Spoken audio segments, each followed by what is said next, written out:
Okay, so let's quickly have this little assessment.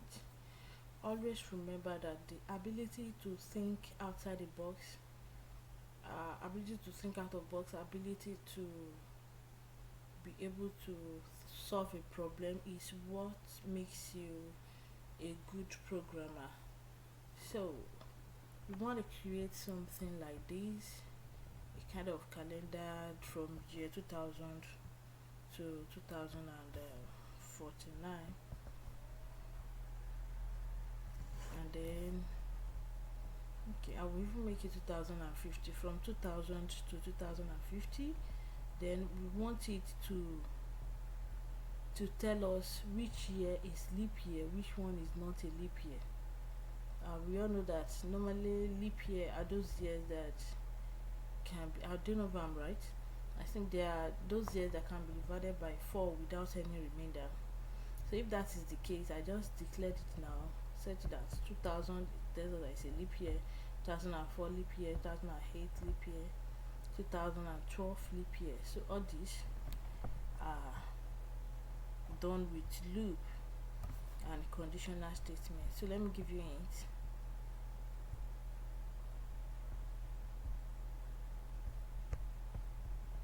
Come in.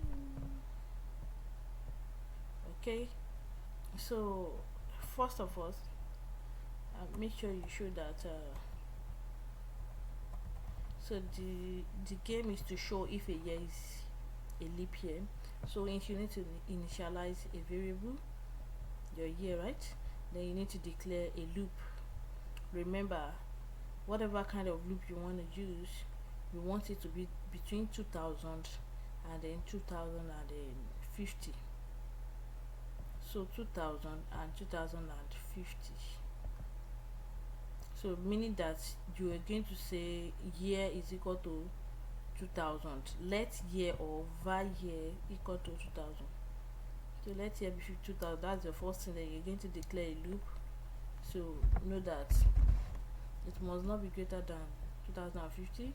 Then you can, inside that, then you can declare a conditional statement that says if year is modulus 4, if year modulus 4 is equal to 0. Modulus 4 means that if we divide year by 4 and get the answer of 0, I don't know if you can still remember your modulus. So just try it, that's what makes, but don't worry if you cannot get it, we are going to solve it together later, inshallah. Alright, see you in the next class.